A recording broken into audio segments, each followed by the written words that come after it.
Hello friends and welcome to my channel. I hope आप सभी अच्छे होंगे और अपनी एग्ज़ाम्स के लिए प्रिपेयर कर रहे होंगे। तो जैसा कि आप सभी को पता है हमारे IBPS क्लर्क के एग्ज़ाम्स चल रहे हैं। तो मेरा एग्ज़ाम 19 दिसंबर की फर्स्ट शिफ्ट में था। तो मैं जल्दी से आपको बता देती हूँ कि एग्ज़ाम में क्या क्या आया था। तो सबसे पहले बात करते हैं इंग्लिश में। तो इंग्लिश में एक RC आया था। 7 क्वेश्चन आए थे RC में, जिसमें 3 क्वेश्चन वोकैब के थे। एक था debugging, second endemic and third में हमें फ्रेज रिप्लेस करना था क्लियर द कन्फ्यूजन। उसके बाद हमारे वर्ड स्वैप के क्वेश्चन आए थे। इसमें ABC करके थे और हमारे एरर डिटेक्शन के 5 क्वेश्चन थे।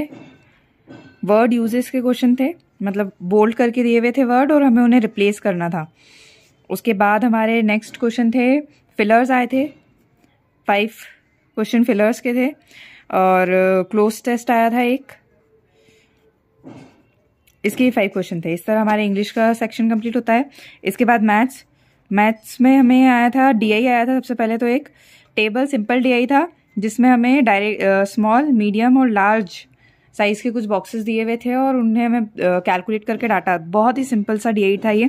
इसके बाद हमारे क्वाड्रेटिक इक्वेशन आए थे, इसके 5 क्वेश्चन आए थे। और फिर सिंप्लीफिकेशन के आए थे 10 to 12 क्वेश्चन। 10 to 12 क्वेश्चन हमारे सिंप्लीफिकेशन के। उसके बाद हमारे सारे अरिथमेटिक के क्वेश्चन आए थे और अरिथमेटिक मुझे ऐसा लगा कि थोड़ा सा कैलकुलेटिव था। और इसके बाद हम रीजनिंग देख लेते हैं। और अरिथमेटिक में अगर मैं टॉपिक वाइज बताऊँ तो प्रॉफिट एंड लॉस का एक क्वेश्चन था। एक क्वेश्चन ऐसा था कि एक पर्सन की सैलरी में से उसने कुछ डिस्ट्रीब्यूट करके दिया हुआ था और उसने अपने डॉटर को 40% दिया था, सन को बचे हुए का 2/3 दिया था और कुछ रिमेनिंग हिस्सा 10,000 अपनी वाइफ को दिया था। तो ऐसा करके कुछ क्वेश्चन था। उसका आंसर मेरा 24,000 आ रहा था। उसकी सैलरी बतानी थी। एक मिक्सचर एलिगेशन का क्वेश्चन था जिसमें वो राइस थे 45 और 40 kgs के कुछ। एक क्वेश्चन एज पे था, फादर एंड सन की एज कैलकुलेट करनी थी। एक एवरेज पे क्वेश्चन था और एक क्वेश्चन टाइम एंड वर्क पे था। एक क्वेश्चन पार्टनरशिप पे था और एक question I think simple interest और कंपाउंड इंटरेस्ट का क्वेश्चन था। लाइक सम को इन्वेस्ट किया हुआ था 20% पे 3 years के लिए सिंपल इंटरेस्ट पे, और फिर उसी सम को किसी और रेट पे या उसी रेट पे कंपाउंड इंटरेस्ट पे इन्वेस्ट करना था। तो वो पूछा था कि सम अमाउंट क्या आएगा। और इसके बाद हम रीजनिंग की बात कर ले तो रीजनिंग सबसे इजी सेक्शन था, ऐसा मुझे लगा। इंग्लिश वैसे तो ओवरऑल पूरा पेपर ही काफ़ी इजी था। तो इसमें हम पजल्स देख लेते हैं। तो सबसे पहले मंथ बेस्ड पजल आई थी, मंथ और डेट वाली।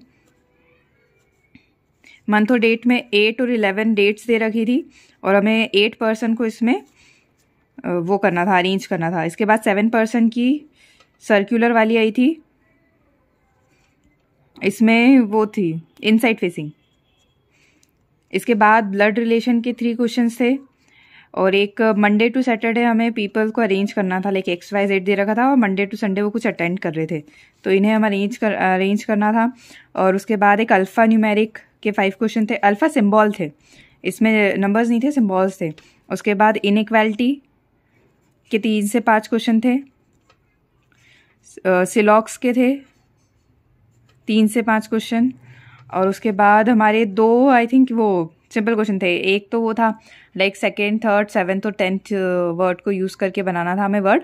तो उसमें एक से ज़्यादा वर्ड बन रहे थे। मेरे 2 वर्ड बने थे, एक तो डेंट और एक तो टेंट। और इसके अलावा एक क्वेश्चन वो ऑर्गेनाइज, इसका हमें वो देखना था, एस था शायद यहाँ पे। ऑर्गेनाइज इसके हमें वो वर्ड काउंट करने थे, फॉरवर्ड और बैकवर्ड। तो इस तरह से ये पूरा कंप्लीट पेपर था। और मेरे अटेम्प्ट की बात करें तो मैंने इंग्लिश में अटेम्प्ट किए हैं 26, मैथ्स में मेरे अटेम्प्ट हुए हैं 27 और रीजनिंग में मेरे अटेम्प्ट हुए हैं 35। क्योंकि रीजनिंग मुझे ऐसा लगा कि पज़ल एक बार में बन रही थी और इसमें किसी भी तरह की ऐसा हार्डनेस नहीं लगी। किसी पज़ल को लेकर मुझे ऐसा नहीं लगा कि बनाने में 2 पॉसिबिलिटीज़ या 3 पॉसिबिलिटीज़ लग रही है। बहुत इजीली सारी पज़ल सॉल्व हो गई थी। मैथ्स मेरा अटेम्प्ट 27 है क्योंकि मेरे अरिथमेटिक मुझे सॉल्व करने में काफ़ी टाइम लगा। और उसके बाद 26 मैंने इंग्लिश में अटेम्प्ट किए हैं। और ओवरऑल मैं पेपर कहूँ तो पेपर वॉज ईजी। ईजी बोल सकते हैं इसे, क्योंकि लाइक बहुत से बच्चे 1890s में अटेंड कर रहे हैं। और इसके अलावा मैं एक और बात ये बोलना चाहूँगी कि don't think about your attempts whether it is in 70s, 80s और 90s। प्रिपेयर फॉर मेंस, आपको मेंस के लिए प्रिपेयर करना चाहिए।